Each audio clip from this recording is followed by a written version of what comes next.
Yeah. So let's talk about pattern recognition for a moment here. Um, it's a thing, especially for those who are trained in evaluating and assessing IQ and intellectual functioning and mental acuity, as I have been. I have been extensively trained to evaluate IQ and assess mental acuity and cognition because I spent almost 6 years in a full-time PhD program for clinical developmental psychology, where I performed 3 years worth of continuous training in neuropsychological assessment. I was at the Shattuck Hospital, which is literally just down the street from here, for 2 years continuously and concurrently, performing a clinical practicum at the doctoral level on site at the Shattuck Hospital, where I had to perform approximately 20 hours a week of neuropsychological testing and cognitive assessment on various types of inpatients at the Shattuck Hospital. I also did that outside of my PhD program in a professional capacity for approximately 9 months while I was wrapping up my PhD program. No, I did not get a PhD. I left before getting the PhD, but that doesn't really matter because you still had 5 years or 5.5 years of full-time PhD level training in clinical psychology and neuropsych testing. So I have that testing. And pattern recognition is actually a sign of a high IQ. Low IQ individuals are incapable of pattern recognition, and that's a fact. That's a neuropsychological and clinical fact. And people who do not understand pattern recognition are too low IQ to understand people who are. Scientists, for instance, as I was for 18 years, verifiably, I was a master's level research scientist between 1995 and 2012. And I co-authored over a dozen scientific studies with my name listed as a co-author over a dozen times in some of the highest end scientific journals on the planet. These included the European Journal of Cancer, American Journal of Pathology, Journal of Laboratory Investigation, Journal of Cancer Research, American Journal of Pathology. Did I already mention that one? Let's see, what else? Laboratory Investigation, the Journal of Nature and Nature Medicine, which is one of the highest end scientific journals anywhere in the world. The journal Nature is literally like, National Geographic is to documentaries and research on the natural world. The journal Nature is probably one of the most renowned scientific journals anywhere, and I co-authored 2 separate studies in the journal Nature, one of them in 2002 and the other one in 2012.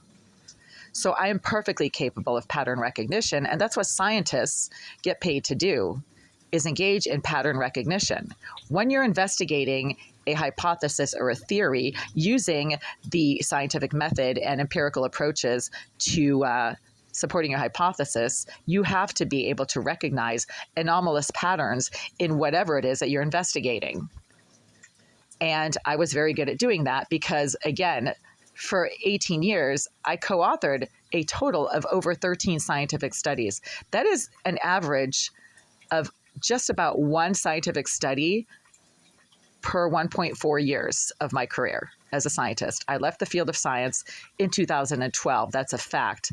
After having gotten completely burnt out, my last year and a half in the field, working approximately 65 to 68 hours a week at a pharmaceutical startup in Kendall Square.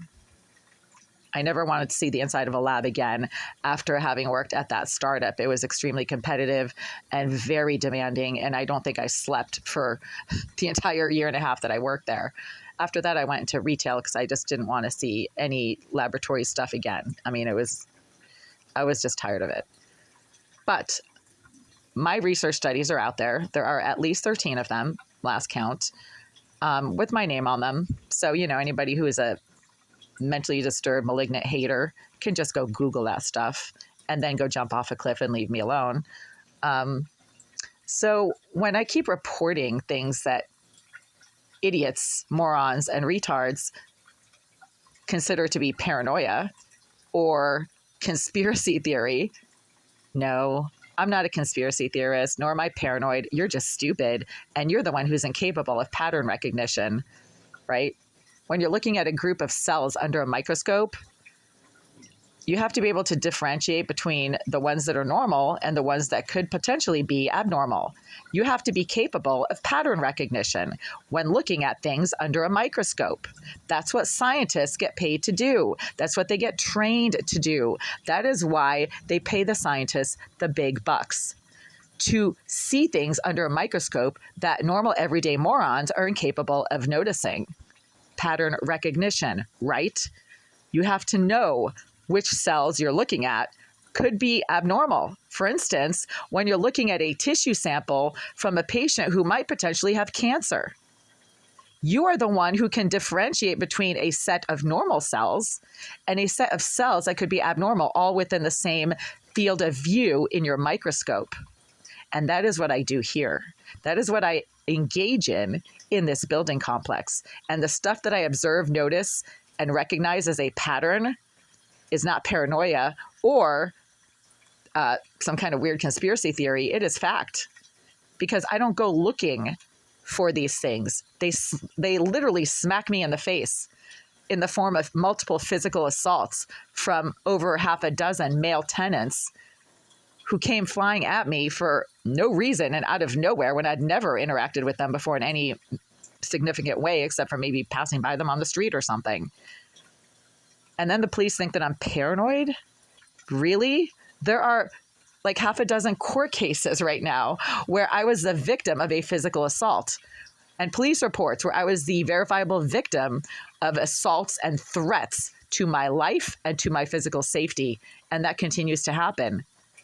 That's not paranoia or conspiracy theory. That is a bunch of low-life scum sex offender trash flying at me on a regular basis because they seem to have some kind of knowledge of where I live, who I am, and what I do, even though I don't ever interact with them and don't post anything about myself that could dox my identity or my address on social media. I've never mentioned my full name in these videos, but the low-life scum sex offender trash in this building seem to know exactly who I am, even though I never speak to them, and I certainly would not give them my name. They know it anyway. I'm not sure how. I can only speculate on that, but that is a data point right there that points to an anomalous pattern of events that should never happen. People who you do not even know exist and don't want to know exist should not know that you exist unless you're a celebrity, and I'm not a celebrity. I'm not a public figure. I'm not any kind of anything except for a private citizen that does whatever they need to, within reasonable limits, keep their privacy and their identity private and their home address private.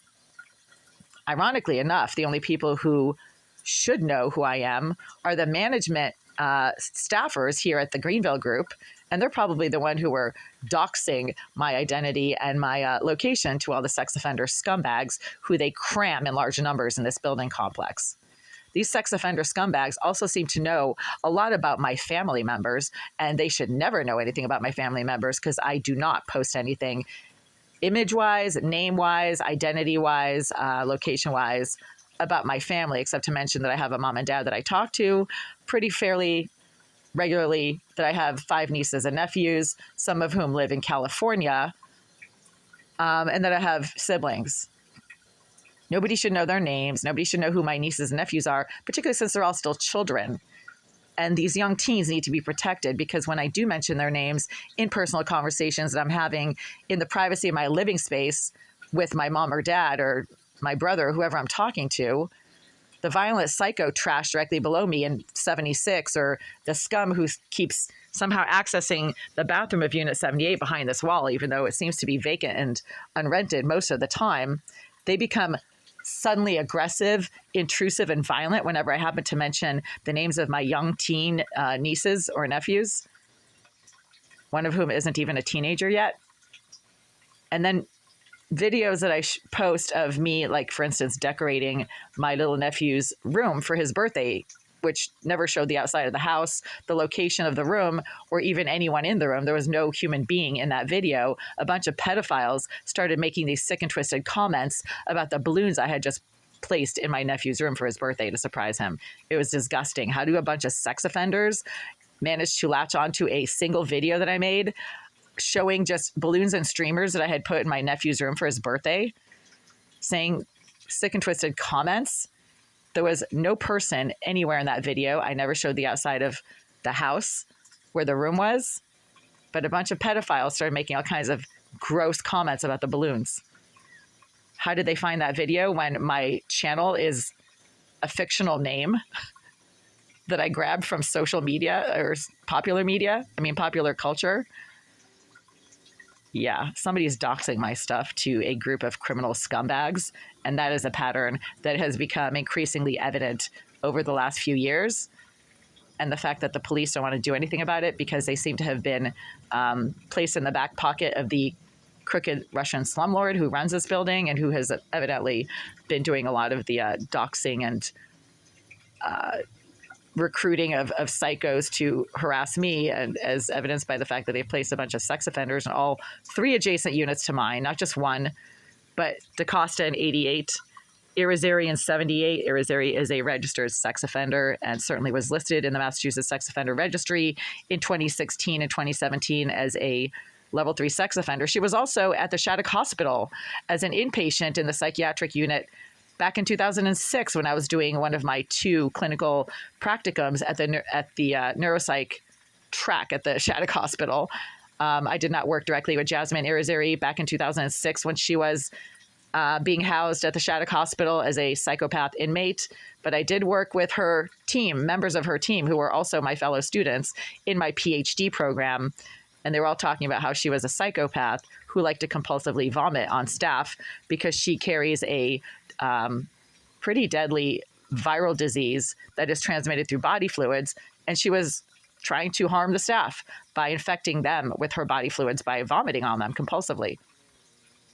So the Greenville group are placing some very dangerous sex offender scumbags in the adjacent units to mine. There's also a violent thug directly below 76 who likes to get violent directly below my bed by slamming things against the floor and the walls beneath my bed.